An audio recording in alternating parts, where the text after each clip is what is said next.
उसी तरह से नमाज पढ़ना शुरू कर सकते, खड़े होकर के नहीं पढ़ सकते तो बैठ करके नमाज पढ़ना, जो भी शक्ल बन सकती हो उस तरह से हम पढ़ने की कोशिश करें। अल्लाह ताला ने इस बात का हुक्म दिया कि अल्लाह का जिक्र करते रहो, और उसने तुम्हें इस बात की तालीम दी है जिसे तुम नहीं जानते थे, यानी अल्लाह ताला ने हमें ये सारी चीज़ें सिखाई हैं और बताई हैं। अगली आयत में अल्लाह ने फरमाया, जो लोग तुम में से फौत हो जाए और बीवियां छोड़ जाए, वो वसीयत कर जाए कि उनकी बीवियां साल भर तक फायदा उठाए। ये पहले का हुक्म था, जब आयत मीरास नाजिल नहीं हुई थी, मीरास की आयत नाजिल नहीं हुई थी, उससे पहले का ये हुक्म था कि साल भर वो औरत वहीं पर रहेगी और उसी अपने जो शोहर मर गया है वो उसके यहाँ रहेगी और उसके यहाँ फ़ायदा उठाएगी, वहाँ खाना पीना रहने का पूरा बंदोबस्त रहेगा उसका। उसके बाद फिर वो अपना देखेगी कि उसे क्या किस तरह से आगे की ज़िंदगी गुजारनी है। लेकिन फिर बाद में ये हुक्म मनसूख हो गया और इद्दत मुकर्रर हुई 4 महीने 10 दिन तक।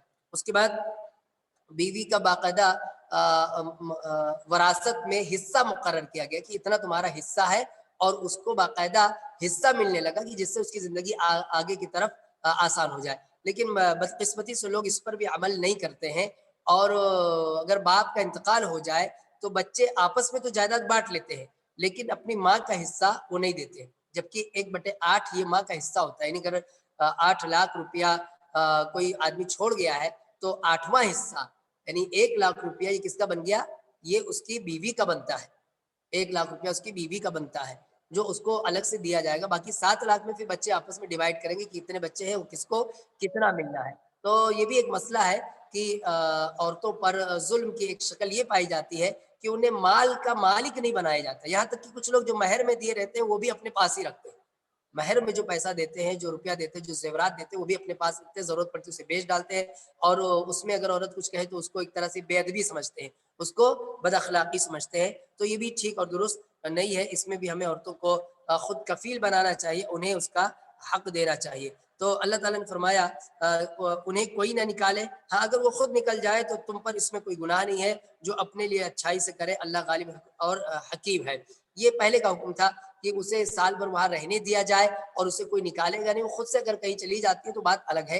लेकिन अब तो एक सिस्टम है, एक निज़ाम है कि औरत को 4 महीने 10 दिन की इद्दत गुजारनी है, उसके बाद अपने शौहर के प्रॉपर्टी में से, उसकी जायदाद में से जो उसको हिस्सा मिला है, उसको वो लेगी और वो अपनी ज़िंदगी जिस तरह से चाहे उस तरह से गुजारे, चाहे नए सिरे से कहीं दूसरी जगह निकाह कर ले या वहीं पर रहे, उसकी मर्ज़ी।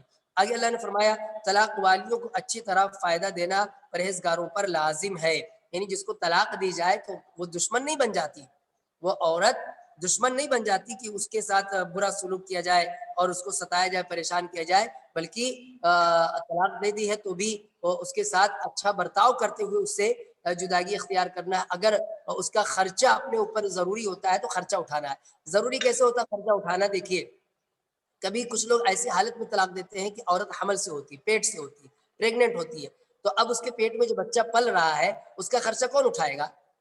उसका खर्चा कौन उठाएगा? वही आदमी उठाएगा जिसने उसको तलाक दी है। यानी उस बच्चे का बाप, वो पूरी मुद्दत का खर्चा उठाएगा, फिर बाद में दूध पीना पिलाने के जो 2 साल है, उसका भी खर्चा उठाएगा, पूरा खर्चा वो देगा। तो भलाई के साथ में उनके साथ अच्छा बर्ताव करना है, और ये मुत्तकियों का काम है। अल्लाह ताला ने ये भी बताया कि ये कौन करता है? ये तक़वा वाले करते हैं, और तक़वा ये वाजिब है। तक़वा ये वाजिब है, हमें तक़वा की राह पर रह करके ये सारे काम करना है। अल्लाह ने फरमाया कि अल्लाह इसी तरह अपनी आयतें तुम पर ज़ाहिर फरमा रहा है ताकि तुम समझो, यानी सारी चीज़ें खोल करके एक-एक चीज़ें अल्लाह ताला ने वाज़ेह अंदाज़ में बताया है ताकि तुम समझ सको। उसके बाद अल्लाह ने फरमाया, अलम तरा इलल लज़ीना खरजू मिन दियारिहिम वहुम कुलूबुन हज़रल मौत फ़क़ाल लहुमुल्लाहु मूतू सुम्मा अहयाहुम इन्नल्लाहा लज़ू फ़ज़लिन अलन नास वलाकिन्न अक्सरन नास ला यशकुरून। क्या तुमने उन्हें नहीं देखा जो हज़ारों की तादाद में थे और मौत के डर के मारे अपने घरों से निकल खड़े हुए थे? अल्लाह ने उन्हें फरमाया मर जाओ, फिर उन्हें ज़िंदा कर दिया। बेशक अल्लाह लोगों पर बड़ा फ़ज़ल वाला है, लेकिन अक्सर लोग नाशुक्रे हैं। ये वाक़या बनी इसराइल का है। बनी इसराइल में एक मौके पर अल्लाह ताला ने उन्हें इस बात का हुक्म दिया कि तुम जंग पर निकलो, जिहाद पर निकलो। तो उस वक़्त के जो नबी थे, उनके साथ कौम वालों को निकलना था, जिहाद पर जाना था, लेकिन वो लोग इस डर से कि हम जाएँगे जिहाद में तो मारे जाएँगे, मर जाएँगे, इस डर से उन्होंने मना कर दिया और नहीं निकले। वो लोग नहीं निकले, بلکہ یعنی جہاد پر نہیں نکلے. اور کیا انہوں نے خرجوا من دیارہم الم تر الی الذین خرجوا میں اپنا گھر بار چھوڑ کے بھاگ گئے کہ جانا ہی نہیں پڑے گا, کہیں دوسری جگہ بھاگ گئے تو اللہ تعالیٰ نے انہیں موت دے دی, اللہ تعالیٰ نے انہیں موت دے دی اور وہ لوگ مر گئے. ثم احیاہم پھر اللہ تعالیٰ نے انہیں دوبارہ زندہ کیا, اور زندہ کرنے کے بعد اللہ نے انہیں بتایا کہ تم بھاگ کر جاؤ گے کیا, جس موت سے بھاگ رہے ہو یہ موت تمہیں کبھی بھی کہیں بھی آ سکتی ہے, یہ موت تمہیں کبھی بھی کہیں بھی آ سکتی ہے. تو اللہ کے حکم کو چھوڑ کر کے یہاں وہاں بھاگنا یہ عقل مندی نہیں ہے. عقل مندی یہ ہے کہ آدمی اللہ کے حکم کو مانے, اللہ تعالیٰ نے جس بات کا حکم دیا ہے اس پر عمل کرے. اللہ نے فرمایا ان اللہ لذو فضل علی الناس, بے شک اللہ تعالیٰ لوگوں پر فضل والا ہے. یہ آیت بڑی تسلی والی ہے کہ اللہ تعالیٰ اپنے بندوں کو نوازتا ہے, اللہ تعالیٰ عطا کرتا ہے, اللہ تعالیٰ دیتا ہے. اللہ پر ایمان ہونا چاہیے, اللہ پر بھروسہ ہونا چاہیے. جس بندے کا اللہ پر ایمان نہیں ہوتا, بھروسہ نہیں ہوتا, اس سے بڑا غریب انسان کوئی نہیں ہے. جس بندے کا اپنے رب پر بھروسہ نہ ہو, اس سے بڑا غریب اور اس سے بڑا پریشان آدمی کوئی نہیں ہے, کیونکہ وہ اپنے رب پر بھروسہ نہیں کر رہا ہے, اللہ پہ بھروسہ نہیں کر رہا ہے. جس کے ہاتھ میں سب کچھ ہے, جو پوری دنیا کا کنٹرول کرنے والا ہے, تو ہمیں اور آپ کو یہ عقیدہ دیا اللہ تعالیٰ نے کہ ہم اللہ کے بارے میں سوچیں کہ اللہ فضل والا ہے, اللہ دینے والا ہے, اور اللہ تعالیٰ کا شکر ادا کرتے رہے. اللہ نے فرمایا کہ اللہ کی راہ میں جہاد کرو, اور یہ جانو کہ اللہ سننے والا ہے اور اللہ جاننے والا ہے. اس کے بعد اللہ نے فرمایا من ذا الذی یقرض اللہ قرضا حسنا فیضاعفہ له اضعافا کثیرہ واللہ یقبض ویبسط والیہ ترجعون. ایسا بھی کوئی ہے جو اللہ کو اچھا قرض دے, اللہ کو اچھا قرض دے. کیا مطلب اللہ کو اچھا قرض دے؟ اس کا مطلب یہ ہے کہ اللہ کی راہ میں خرچ کرے. اللہ کی راہ, جیسے آدمی قرض دیتا ہے تو وہ سمجھتا ہے کہ میں قرض دے رہا ہوں تو مجھے یہ ریٹرن ملے گا, مجھے یہ واپس ملے گا. ایسے ہی اللہ کو قرض دینے کا مطلب ہے کہ اللہ کی راہ میں آپ جب خرچ کر رہے ہو تو یہ یقین وشواس یہ رکھو کہ آپ کو ریٹرن ملے گا, دنیا میں بھی ملے گا اور آخرت میں تمہیں ملے گا. اللہ اسے بہت بڑھا چڑھا کر عطا فرمائے گا, دنیا میں بھی اور آخرت میں بھی. اللہ نے فرمایا واللہ یقبض ویبسط والیہ ترجعون, کہ اللہ تعالیٰ ہی کشادگی کرنے والا ہے اور اللہ تعالیٰ ہی تنگی کرنے والا ہے, اور اسی کی طرف تم لوٹائے جاؤ گے. مطلب یہ ہے کہ کسی کو روزی میں اگر اضافہ ہو رہا ہے, کشادگی ہو رہی, تو یہ بھی اللہ کرتا ہے. اور اگر اللہ نہ چاہے, اللہ اگر نہ چاہے تو کشادگی نہیں ہوگی. آدمی اپنی تدبیریں لاکھ لگا لے, لاکھ کوششیں کر لے, بھاگ دوڑ کر لے, لیکن کتنی بھی کوششیں کر لے اس کو تبھی کچھ حاصل ہوتا ہے جب اللہ کی مرضی ہوتی ہے, اللہ کی مشیت ہوتی ہے. لہذا بندے کو اللہ سے جڑنا چاہیے اور اللہ سے مانگنا چاہیے, اور اس بات کو یاد رکھنا چاہیے کہ ہمیں اللہ کی جانب لوٹ کر جانا ہے.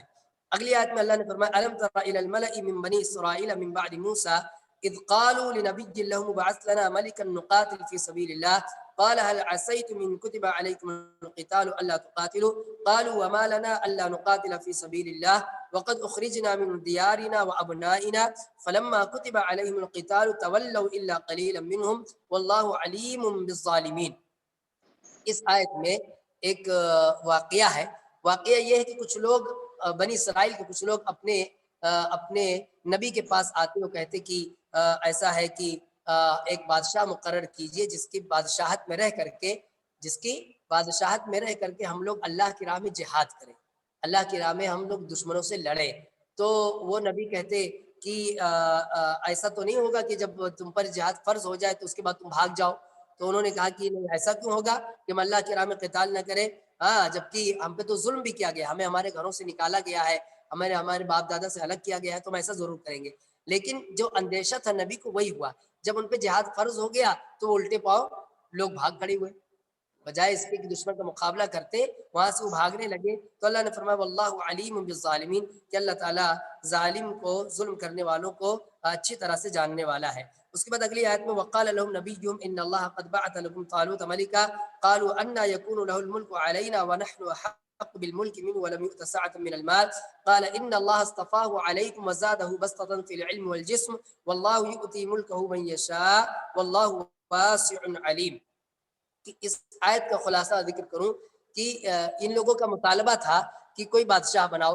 اب اللہ کے حکم سے, اللہ کی رہنمائی میں نبی نے ایک شخص کو بادشاہ مقرر کیا جو طالوت نام کا تھا. تو طالوت یہ بہت مالدار آدمی نہیں تھا, तालूत जो बादशाह बना, ये बहुत मालदार आदमी नहीं था। तो लोगों ने कहा कि ये कैसे बादशाह हमारा हो सकता है, हमारा बादशाह तो वो हो जो बहुत मालदार हो, और तरह तरह की वो बातें करने लगे। तो अल्लाह ताला ने इन्हें जवाब दिया। अल्लाह ताला ने कहा कि अल्लाह ताला जिसे चाहता चुनता है, अल्लाह जिसे चाहे उसे चुन ले, उसमें तुम्हारी चाहत क्या है ये मानी नहीं रखती है, अल्लाह का हुक्म चलता है।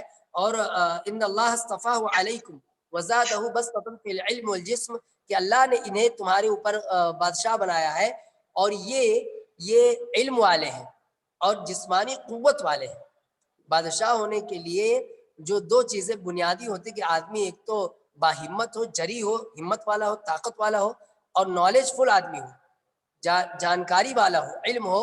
तो ये दोनों क्वालिटी इनके अंदर पाई जाती है, और अल्लाह ने इन्हीं को नबी बनाया है। वल्लाहु युती मुल्कहु मन यशा वल्लाहु वासिउन अलीम, और अल्लाह जिसे चाहता उसे बादशाहत देता है, अल्लाह जिसे चाहता उसे बादशाहत देता है। वल्लाहु वासिउन अलीम, और अल्लाह ताला कुशादगी वाला है, इल्म वाला है। अल्लाह बेहतर जानता है कि इसको क्या चीज़ अता करना है और कितनी अता करना है। तो ये एतराज़ तुम्हारा कि इन्हें क्यों बादशाह बना दिया, उन्हें क्यों बादशाह बना दिया, ये बहुत ही फजूल काम है। अल्लाह ने जिस बात का हुक्म दिया है तुम्हें वो करना चाहिए। तो ये आयत नंबर 247 तक अल्हम्दुलिल्लाह आज इस दर्स में पेश किया गया। अल्लाह ताला से दुआ है कि इलाहुल आलमीन जो बातें इसमें हमें सीखने के लिए मिली हैं उस पर हमें अमल करने की तौफीक अता फरमा। इलाहुल आलमीन हमें हमारे मियाँ बीवी के जो जोड़े बनते हैं उन्हें तलाक से, खुला से रब्बुल आलमीन तू महफूज रख, और अगर किसी का तलाक या खुला हो तो वहाँ बजाय दुश्मनियाँ पालने के आपस में बैठ करके मामले को हल करने की तौफीक अता फरमा। ख़ास तौर पर ऐसे माहौल में जहाँ गवर्नमेंट की तरफ से इस तरह का कानून है कि लोग जाकर के अगर केस करें तो दूल्हा या लड़का या शोहर जो है बहुत परेशान हो जाएगा। तो यहाँ बजाय इसके कि हम उस तरफ का रुख करें, आपस में शरीयत के मुताबिक हमें जो पाबंद किया गया है हमें उसका ख्याल करना चाहिए। ये देखिए बड़ा मसला है, लोगों को समझाने की ज़रूरत है कि हम हिंदुस्तान के कानून के जो पाबंद हैं ये अल्लाह ने नहीं पाबंद किया, हम असल में शरीयत के पाबंद हैं, असल में इस्लाम के पाबंद हैं। हाँ, ये बात अलग है कि अगर हम इस्लाम को फॉलो नहीं करेंगे, इस्लाम की बातों को नहीं मानेंगे, तो गवर्नमेंट ने भी कानून बना रखा, फिर वहां जाकर के आदमी को बहुत जबरदस्त सजा मिलने वाली। तो बजाय वहां पर लोगों को भेजें या वहां पर लोग जाए, हमें उलमा से रुजू करना चाहिए, अपने मसाइल को हल करना चाहिए। तलाक और निकाह के जो मसाइल हैं ये बड़े तफसीली हैं, इसमें बहुत सारे तो जिसके साथ कोई मसला पेश आए तब वो सवाल करे तो उसको उसका पूरा तफसीली जवाब दिया जाएगा। जैसे पहले भी मैंने इशारा किया था कि कोई रोज रोज पेश आने वाली चीज तो है नहीं कि सबको उसकी पूरी मालूमात रहे। तो जिसके साथ कोई मसला रहे तो उलमा से वो रुजू करे और उस पर वो इत्मीनान बख्श जवाब पहली तलाक जब होती है, जब जैसे शोहर कहता है कि मैंने तुम्हें तलाक दिया, तो उसके बाद बीवी ये समझती है कि मैं इसने मुझे तलाक दे दी है तो इसलिए अब मैं इसकी बीवी नहीं रहेगी। नहीं, ये देखिए इसमें बहुत बड़ी गलत फहमी है लोगों को कि जब आदमी कहता है, शोहर कहता है कि मैंने तुम्हें तलाक दिया, तो उसने एक तलाक दे दी, एक तलाक दे दी। अब तलाक देने के बाद वो औरत उसके निकाह से नहीं निकल गई, अब उसके पास 3 महीने की मुद्दत है, 3 महीने की मुद्दत। इस 3 महीने में अगर शौहर उसको रुजू कर लेता, उसको मना लेता है और ये कहता है कि नहीं ठीक है, मैंने तुम्हें गुस्से में आकर के तलाक दे दी, या मैंने सोचा था कि तुम्हें अपने निकाह से अलग कर दूंगा, लेकिन कोई बात नहीं, फिर से मियाँ बीवी बन करके रहेंगे, तो एक साथ वो दोनों रह सकते हैं। लेकिन होता क्या है कि जैसे शौहर ने कहा मैंने तुम्हें तलाक दी, बीवी फौरन ये समझती कि मैं इसके निकाह से अलग हो गई हूँ और अपने मायके वालों से कांटेक्ट करती है, मायके वाले फिर दुश्मनियां पालते हैं और फिर उस रिश्ते को खराब कर बैठते हैं, उस रिश्ते को खराब कर बैठते हैं। बड़ी अफसोस की बात है। तो इससे परहेज करना, इससे बचना है। सही तालीम क्या है वो लोगों को बताने की जरूरत है। और दूसरी बात ये कि इसमें जो अलग अलग शक्लें मैंने 2-3 जिक्र की, वो कभी कभार इस तरह का कोई हादसा हो जाए तो पाया जाता है। जैसे एक मिसाल आई कि रुखसती से पहले ही तलाक हो जाए, रुखसती से पहले ही, अभी मियाँ बीवी दोनों मिले नहीं तो उससे पहले तलाक हो जाए। तो जब कभी ऐसा कोई मसला रहेगा तो कांटेक्ट करके या फोन करके उसकी तफसील जान लें कि महर मुकर्रर की गई है तो कितना देना है, अगर महर मुकर्रर नहीं की गई है तो कितना देना है। ठीक है, तो उससे मुतालिक आप जानकारी ले सकते हैं। ऐसे ही एक मसला ये भी है कि किसी की बीवी की वफात हो जाए, तो किसी के शोहर की वफात हो जाए तो जो बेवा औरत है वो 4 महीने 10 दिन तक इद्दत गुजारेगी। عدت گزارنے کے کچھ خاص احکام و مسائل ہیں، اسی حساب سے ان کو عدت گزارنی ہے. لیکن کبھی کچھ ریئر کیس ہو جاتا ہے، کچھ ریئر کیس، مثال کے طور پر وہ عورت جو جس کو عدت گزارنی ہے وہ رینٹ پر رہتی تھی، رینٹ کا کوئی گھر تھا، اب وہ شوہر کا انتقال ہو گیا، وہ 1 مہینے بعد وہ گھر خالی کروا رہا ہے، تو اب اسی گھر میں عدت گزارے گی وہ، ایسا ضروری نہیں، پھر وہ جہاں دوسری جگہ جاتی ہے وہاں جا کر کے وہ عدت گزارے گی. وہ عورت وہ پہلے سے وہی گھر چلاتی تھی، وہی جاب کرتی تھی اور اسی سے گھر چلتا تھا، شوہر سالوں سال سے بیمار پڑا ہوا تھا، تو اب وہ شوہر کا انتقال ہو گیا، تو اب اگر یہ اپنے گھر میں بیٹھ جائے تو گھر پہ بیٹھے رہے گی تو پھر گھر کا خرچ کیسے چلے گا، تو مسائل ہوں گے.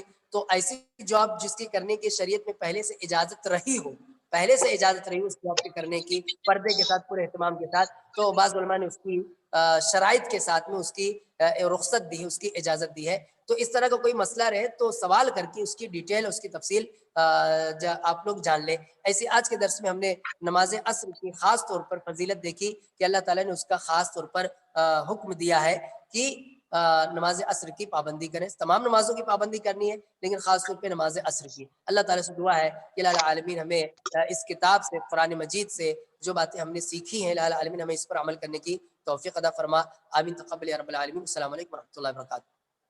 جی کسی کا کوئی سوال ہے تو کر سکتا ہے.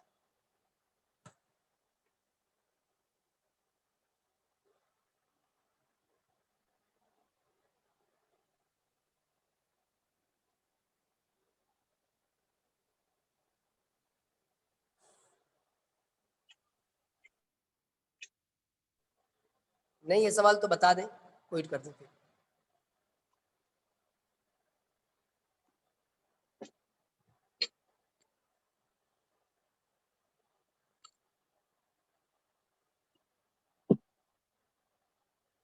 عمران بھائی، عمران بھائی